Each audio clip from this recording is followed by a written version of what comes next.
இப்ப சரீரத்துல ஒரு 3 உறுப்புகளை நமக்கு கொடுத்திருக்கிறாரு. ஆமென். அந்த 3 உறுப்பு எதுடானா வாய், நாக்கு, உதடு. சொல்லுங்க. வாய், நாக்கு, உதடு. இது இது இது ஏன் ஆண்டவர் இதை படைச்சாரு, இதை படிச்சு அதுல என்ன வச்சிருக்கிறாருன்னு தான் நீ தெரிஞ்சுக்கணும். இப்போ இது தெரியாத தொட்டு தான் நம்ம எங்கெங்கோ போய் அலைந்து யோசித்து யோசித்து நம்ம உருண்டு பிறண்டு கொண்டு இருக்கின்றோம். என் அன்பு தேவ பிள்ளைகளே, இந்த ஆசீர்வாதம் பாருங்க உன்கிட்டவே இருக்குது, உன்னிடத்தில் இருக்கிறது. இந்த ஆசீர்வாதத்தை நம்ம விட்டுடுறோம், நம்ம விட்டுட்டு நம்ம எங்கெங்கோ அலையிறோம். என் அன்பு தேவ பிள்ளைகளே, வேத நாயகன் சொல்ற சரி வாய்க்கு என் ஆண்டவர் ஒரு அருமையான ஆசீர்வாதத்தை வைத்து தான் இருக்கிறாரு. என்ன சொன்னாருன்னா, இப்ப உனக்கு வாயை வைத்தது எதுக்கு தெரியுமா, படைத்தது எதுக்கு தெரியுமா, துதிய எடுத்து நீ வாசி. சங்கீதம் 34:1 துதி உன் வாயில இருக்கணும். கர்த்தரை நான் எக்காலத்திலும் சோத்திருப்பேன். இப்போ துதி எங்க இருக்குதா? இப்ப எல்லாம் சொல்லுங்க, எல்லாம் வாயத்தை சொல்லணும். நீ வாய்க்கிற பிள்ளை பழச்சிக்கும். இங்க வாய் இருந்தாதான். இப்போ வாயில் என்ன இருக்குதா? துதி. இரண்டாவது நாக்கு குறித்து பார்க்கலாம். அறிக்கையிடணும், அறிக்கையிடும். அந்த நாக்கு நான் ஏன் படிச்சுட்டான்னா அறிக்கையிடணும். ரோமர் எடுத்து வாச்சு 14வது அதிகாரம் 11வது வசனம். தேவனை அறிக்கை பண்ண வேண்டும். அந்தபடி முழங்கால் யாவும் எனக்கு முன்பாக முடங்கும், நாவு யாவும் தேவனை அறிக்கை பண்ணணும். இப்ப துதி வாயில் இருக்குது, வாயு. இப்ப நாக்கு தேவனை அறிக்கைப்படணும். இப்ப அடுத்து 3வது உதடு. இந்த உதடு ஆண்டவர் எப்படி வைக்கிறார்? அந்த உதட்டுல எடுத்து நீ வாசி. எபிரேயர் 13வது அதிகாரம் 15வது வசனம் எடுத்து வாசி. இந்த 3 காரியத்தை நீ தெரிஞ்சுக்கோ. எபிரேயர் ஆகையால் அவருடைய நாமத்தை துதிக்கு உதடுகளின் கனியாகிய ஸ்தோத்திர பலியை. அப்ப உதட்டுல ஸ்தோத்திர பலி இருக்குது, நாக்கு அறிக்கையிடணும், வாயில துதி. இது 3 மறக்க கூடாது. எதை குறித்து பார்க்கலாம்னா வாயை குறித்து நம்ம பார்க்கலாம். வாயு ஏன் படைத்து அதில் ஆசீர்வாதமான காரியத்தை வைத்தாரு, இதை நம்ம பயன்படுத்திக்கிட்டு கொள்ளல, இதை நம்ம அனுபவிக்கிறதுக்கு முடியல. ஏன் என்று இப்ப நீ தெரிஞ்சுக்கணும். இவ்வளவு காலம் நான் ஏமாத்திட்டு தான் இருந்தேன். வாயை எதுக்கோ நான் வாடகை விட்டு கூட பழைக்கிறேனே என்று நீங்க அறிந்து கொள்ளலாம். நீ எடுத்து நீ வாசிப்ப நீதிமொழிகள் 10ஆம் அதிகாரம் 11வது வசனத்தை நீ எடுத்தவர்கள் கொஞ்சம் வாசிங்க தயவு செய்து. நீதிமொழிகள் 10:11 எடுத்துக்க. நீதிமானுடைய வாய் ஜீவ ஊற்று. கரங்களை தட்டி கர்த்தரை மகிமைப்படுத்துங்க. இப்போ ஒரு ஊற்ற நம்முடைய வாயில வச்சிருக்கிறாரு. ஊற்றுன்னா தெரியுமா? ஊற்றுன்னா மலை தேசங்களில் நீ போய் பார்த்தேன்னா ஆட்டோமேட்டிக்கா ஊற்று தண்ணீர் வடிந்து கொண்டு இருக்கும். அப்படிப்பட்ட ஒரு ஆசீர்வாதத்தை வாயில் வச்சிருக்கிற. மந்திராத.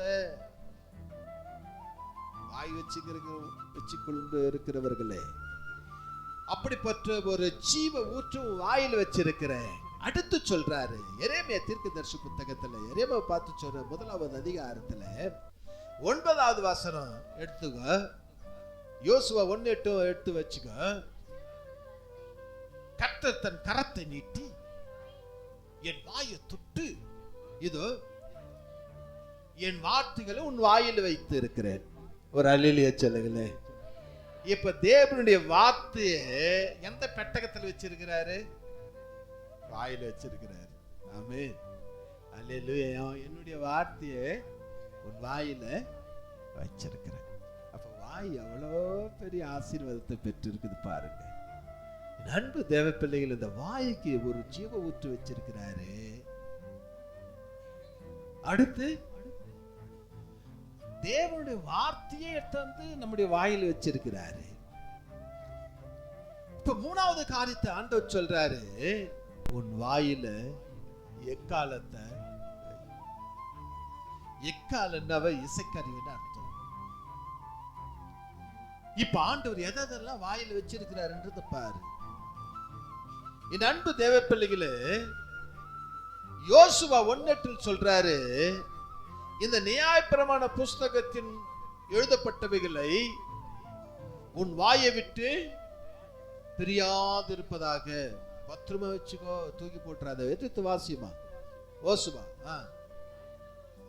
இந்த நியாயப்பிரமாண புஸ்தகம் உன் வாயை விட்டு என்ன பண்ணக்கூடாது, நம்ம கொப்பளிச்சு கீழே துப்பிடுறோம்.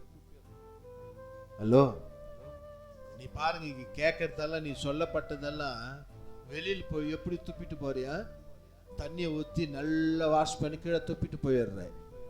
ஆனா ஆண்டவருடைய வேத வாசனம் இந்த வாயை எதற்கு படைத்தார் என்பதை நீ புரிஞ்சுக்க. இப்போ ஆண்டவர் எதற்கு இந்த வாயில இப்படிப்பட்ட ஒரு ஆசீர்வாதமான வார்த்தையெல்லாம் வச்சிருக்கிறாருன்னு புரிஞ்சுக்கோ.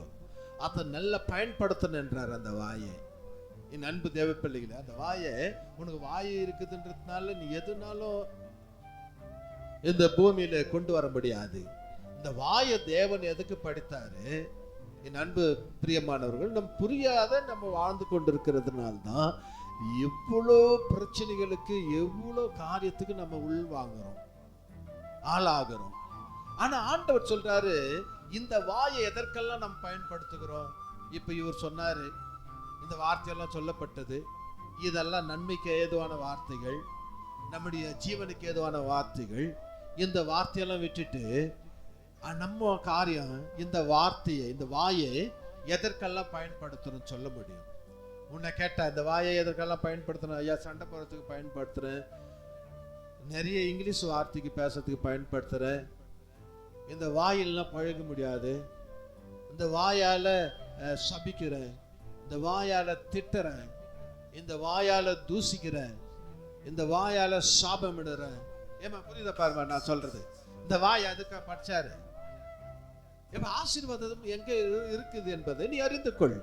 தேவனுடைய வார்த்தை சொல்லப்படுகிறது. சங்கீதக்காரன் இப்படி எழுதியிருந்தார், இந்த வாயை நீ எதுக்கு பயன்படுத்துறன்னா, 62வது அதிகாரம் 4வது வாசனம் எடுத்து வாசி. 62:4 கொஞ்சம் வாசி.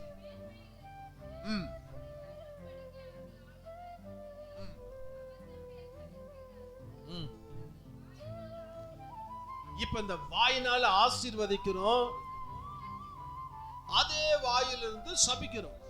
நம்ம எதுக்கு பயன்படுத்துறோம் பாருங்க? ஆசீர்வாதத்துக்கும் பயன்படுத்துறோம். ஆசீர்வாதத்திற்கு பிறகு சபிக்கும் செய்யுது இந்த வாய். இரண்டாவது காரியத்தை ஆண்டவர் பார்க்கிறாரு. யாக்கோப்பு 3ஆம் அதிகாரம் 10வது வசனத்துல, துதித்தலும் சபித்தலும் உன் வாயில் இருக்குது, ஒரே வாயில் இருக்குதுன்றாரு. வாசி. துதித்தலும் சபித்தலும் ஒரே வாயிலிருந்து புறப்படுகிறது. இப்போ நம்ம எதுக்கெல்லாம் பயன்படுத்தும் பாரு. எதுக்கு ஆண்டவர் படைச்சாரு, எதுக்கு படைச்சாரு என்பதை அதை மறந்து விடுகிறோம். இப்போ நமக்கு ஏற்ற போல இந்த வாயை அமைச்சு கொள்கிறோம். இந்த வாயை நம்ம எப்படி பயன்படுத்திக்கிறோம் என்பதை நீங்க பாருங்க. துதித்தலும் சபித்தலுக்கும் இந்த வாயை பயன்படுத்துறோம். அடுத்து ஆண்டவருடைய வேதம் சொல்லப்படுகிறது. யோபு எடுத்து வாசி.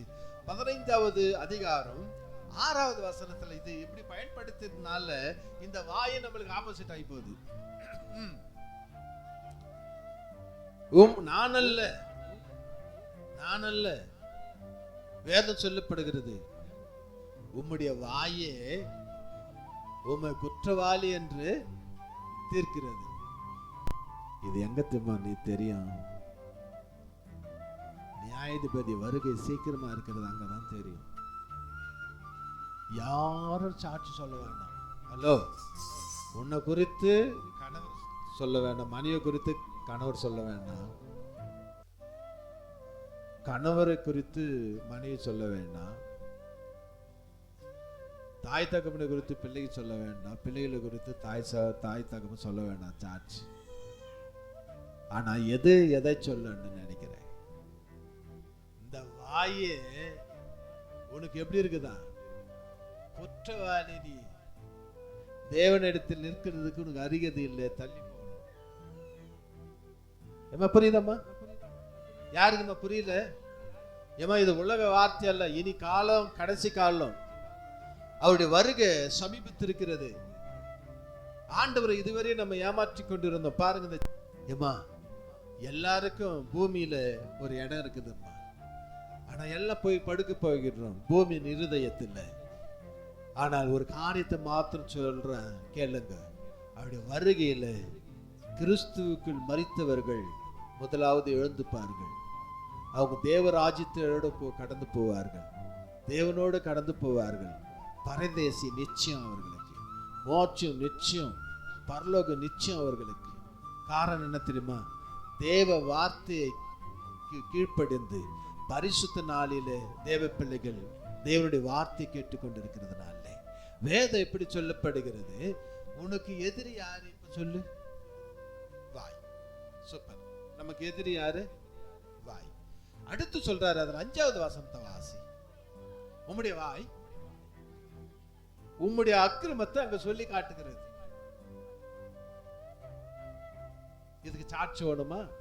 நீ சொல்லு. அதுக்கப்புறம் வானத்தையும் பூமியும் ஆண்டவர் அழைக்கிறது.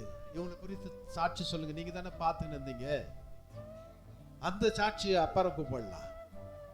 இதுவே போதும்னு நினைக்கிறேன் நான். இந்த சாட்சியே போதும்.